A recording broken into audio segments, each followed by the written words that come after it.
दूसरा राजा अध्याय 7 आयत 1 से लेकर 20। तब एलीशा ने कहा, यहोवा का वचन सुनो। यहोवा यों कहता है, कल इसी समय शोम्रोन के फाटक में सा भर मैदा 1 शेकेल में और 2 सा जौ भी 1 शेकेल में बिकेगा। तब उस सरदार ने, जिसके हाथ पर राजा तकिया करता था, परमेश्वर के भक्त को उत्तर देकर कहा, सुन, चाहे यहोवा आकाश के झरोखे खोले तो भी क्या ऐसी बात हो सकेगी?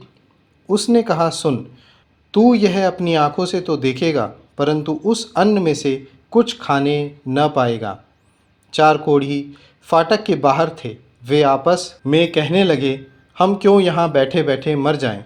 यदि हम कहीं नगर में जाएं तो वहाँ मर जाएंगे, क्योंकि वहाँ अकाल पड़ा है। और यदि हम यहाँ बैठे रहे तो भी मर ही जाएंगे। इसलिए आओ, हम आराम की सेना में पकड़े जाएं। यदि वे हमको जिलाए रखें तो हम जीवित रहेंगे, और यदि वे हमको मार डालें तो भी हमको मरना ही है। तब वे सांझ को आराम की छावनी में जाने को चले। और आराम की छावनी की छोर पर पहुंचकर क्या देखा कि वहाँ कोई नहीं है, क्योंकि प्रभु ने आराम की सेना को रथों और घोड़ों की और भारी सेना की सी आहट सुनाई थी।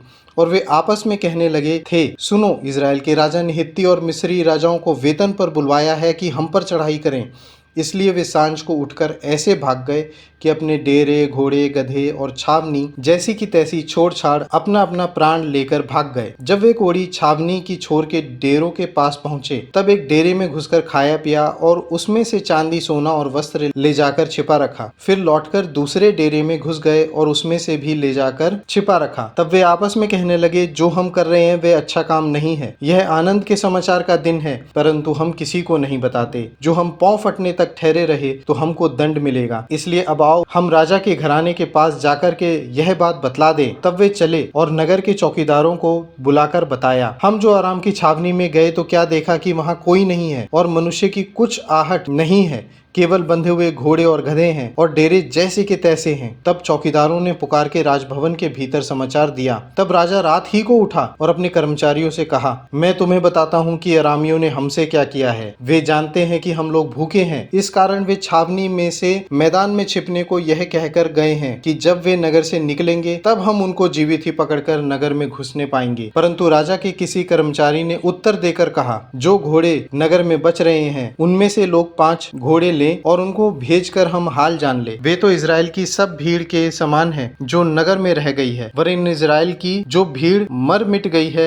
वे उसी के समान है। अतः उन्होंने 2 रथ और उनके घोड़े लिए और राजा ने उनको आराम की सेना के पीछे भेजा और कहा, जाओ देखो। तब वे यरदन तक उनके पीछे चले गए और क्या देखा कि पूरा मार्ग वस्त्रों और पात्रों से भरा पड़ा है, जिन्हें अरामियों ने उतावली के मारे फेंक दिया था। तब दूत लौट आए और राजा से यह कह सुनाया। तब लोगों ने निकलकर आराम के डेरों को लूट लिया और यहोवा के वचन के अनुसार 1 सा मैदा 1 शेकेल में और 2 सा जौ 1 शेकेल में बिकने लगा। तब राजा ने उस सरदार को, जिसके हाथ पर वह तकिया करता था, फाटक का अधिकारी ठहराया। तब वह फाटक में लोगों के पांवों के नीचे दबकर मर गया। यह परमेश्वर के भक्त के उस वचन के अनुसार हुआ जो उसने राजा से उसके यहाँ आने के समय कहा था। परमेश्वर के भक्त ने जैसा राजा से यह कहा था, कल इसी समय शोम्रोन के फाटक में 2 सा जौ 1 शेकेल में और 1 सा मैदा 1 शेकेल में बिकेगा, वैसा ही हुआ। और उस सरदार ने परमेश्वर के भक्त को उत्तर देकर कहा था, सुन, चाहे यहोवा आकाश के झरोखे खोले तो भी क्या ऐसी बात हो सकेगी?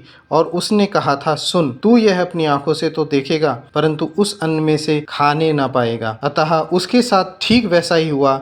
अतः वह फाटक में लोगों के पांवों के नीचे दबकर मर गया। दूसरा राजा अध्याय 7 आयत 1 से 20 तक हमने पढ़ा। मुसीबतें सब पर आती हैं। कुछ मुसीबतें इतनी बड़ी होती हैं जिन्हें मनुष्य नहीं सुलझा सकता। यहाँ शोम्रोन में अकाल पड़ा था। इस नगर को आराम के राजा बेन्हदद ने अपनी पूरी सेना से घेर रखा था, जैसा दूसरा राजा उसके अध्याय 6 के 24 और 25 में लिखा है। इसके बाद आराम के राजा बेन्हदद ने अपनी समस्त सेना इकट्ठी करके शोम्रोन पर चढ़ाई कर दी और उसको घेर लिया। तब शोम्रोन में बड़ा अकाल पड़ा और वह ऐसा घिरा रहा कि अंत में एक गधे का सिर चांदी के 80 टुकड़ों में और कप की चौथाई भर कबूतर की पीठ 5 टुकड़े चांदी तक बिकने लगी। वहाँ के हालात बहुत बुरे थे। लोग अपने बच्चों तक को खा रहे थे, जैसा दूसरा राजा अध्याय 6 के 28 और 29 में लिखा है। फिर राजा ने उससे पूछा, तुझे क्या हुआ? उसने उत्तर दिया, इस स्त्री ने मुझसे कहा था, मुझे अपना बेटा दे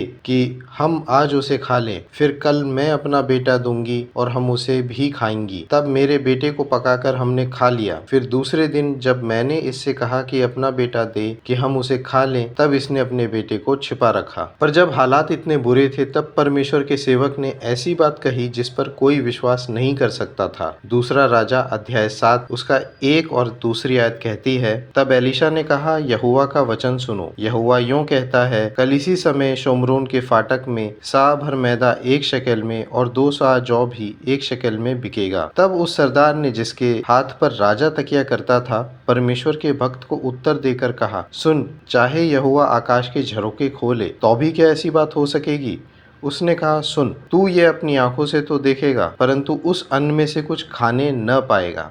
जिस जगह में खाना देखने को नसीब नहीं हो रहा था और लोग गधे का सिर चांदी के 80 टुकड़ों में और कप की चौथाई भर कबूतर की बीट 5 टुकड़े चांदी में खरीद रहे थे और उसे खा रहे थे, यहाँ तक कि माएँ अपने बच्चों को खा रही थी, उस समय परमेश्वर के सेवक एलीशा ने कहा कि कल इसी समय ढेर सारा खाना और अनाज होगा जो कौड़ियों के दाम में बिकेगा। इस पर लोगों ने विश्वास नहीं किया और ना ही कोई कर सकता था, यहाँ तक कि जो सरदार जिसके हाथ पर राजा तकिया करता था, परमेश्वर के विरुद्ध उसने यह तक कह दिया कि सुन, चाहे यहोवा आकाश के झरोखे खोले तो भी क्या ऐसी बात हो सकेगी? पर जैसा परमेश्वर का वचन कहता है, जैसा लिखा है यिर्मयाह उसके 32 उसकी 26 और 27 आयत में, तब यहोवा का यह वचन यिर्मयाह के पास पहुंचा, मैं तो सब प्राणियों का परमेश्वर यहोवा हूँ, क्या मेरे लिए कोई काम कठिन है? इसी नगर के फाटक के बाहर 4 कोढ़ी थे। जब नगर में खुद लोग अकाल के मारे मर रहे थे तो वे इन कोढ़ियों को क्या खिलाते? लोग केवल नगर के अंदर ही नहीं मर रहे थे, पर इस नगर के फाटक के बाहर जो कोढ़ी थे वो भी मर रहे थे और आखिर में सिर्फ अब 4 कोढ़ी ही रह गए थे। तब एक कोढ़ी के मन में यह बात आई, जैसा दूसरा राजा अध्याय 7 की 4 आयत कहती है, यदि हम कहें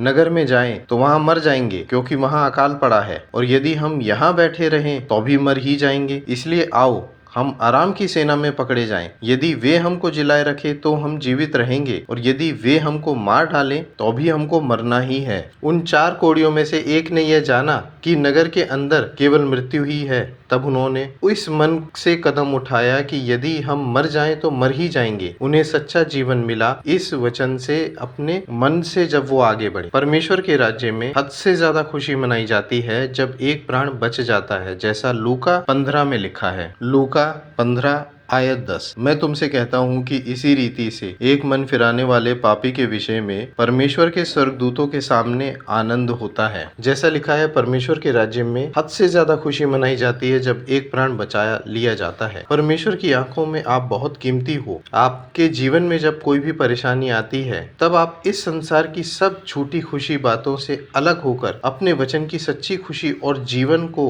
पा सकते हो, जिससे कि वो परमेश्वर आपको सच्ची खुशियां और सच्चा जीवन जो है वो आपको दे सके। जैसा बाइबल के मत्ती 13 आयत 44 से 46 में लिखा है, मत्ती अध्याय 13 आयत 44 से 46, स्वर्ग का राज्य खेत में छिपे हुए धन के समान है, जिसे किसी मनुष्य ने पाया और छिपा दिया, और मारे आनंद के जाकर अपना सब कुछ बेच दिया और उस खेत को मोल ले लिया। फिर स्वर्ग का राज्य एक व्यापारी के समान है जो अच्छे मोतियों की खोज में था। जब उसे एक बहुमूल्य मोती मिला तो उसने जाकर अपना सब कुछ बेच डाला और उसे मोल ले लिया। यहाँ पर हम देखते हैं कि परमेश्वर जब स्वर्ग के राज्य के बारे में बताते हैं तो वो इतना कीमती बताते हैं कि जो इसके बारे में समझ जाता है वो फिर और किसी चीज पर अपना मन नहीं लगाता है। जैसा बाइबल कहती है कि जहाँ तुम्हारा धन होता है वहीं तुम्हारा मन भी लगा रहेगा। तो अगर आपका मन अभी भी संसार की चीज़ें या संसार में लगा हुआ है, का मतलब है आपने अभी तक स्वर्गीय खजाने को नहीं पाया है। तो जानिए कि परमेश्वर ने आपके लिए बाइबल में क्या रख रखा है, वचन के अंदर आपके लिए क्या खुशी, क्या अनंत खुशी, क्या अनंत शांति रख रखी है। इंसान का मन कब तक इस दुनिया में ही लगा रहता है जब तक उसे अपने दिल में ये बात की सच्चाई ना पता चल जाए कि संसार में उसे कभी भी अनंत शांति, अनंत खुशी नहीं मिल सकती है। इस करके जब उसके जीवन में दुख तकलीफें आती हैं तब उसे ये पता चलता है कि उसके पास असलियत में कोई सच्ची शांति और खुशी नहीं है। अगर हम देखें राजा दाऊद को, जो कि जंगल में भी रहा फिर भी वो खुश था, पर हम देखते हैं दाऊद को जिसने भजन संहिता उस ही जगह पर उस जंगल में रह करके लिखा है। यानी उसके मन में एक सच्ची ऐसी शांति थी, जो उसके आसपास में भले ही परेशानियां थी, पर वो परेशानियां उसके मन पर कोई असर नहीं कर सकी। यहाँ पर हम देखते हैं तब लोगों के मन में अपने नगर में जो उम्मीद थी, उन्होंने परमेश्वर पर आशा नहीं रखी थी। पर क्या वो उम्मीद बनी रही जो उन्होंने अपने नगर पे रख रखी थी? बिल्कुल भी नहीं।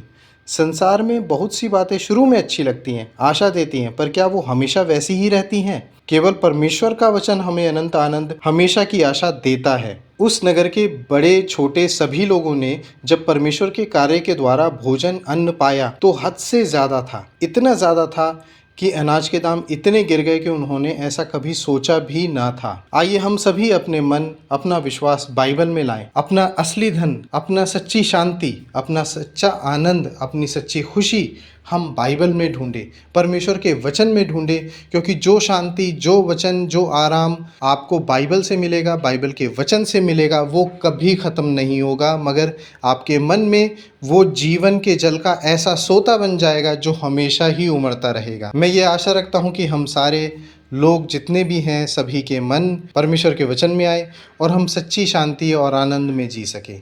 आमीन।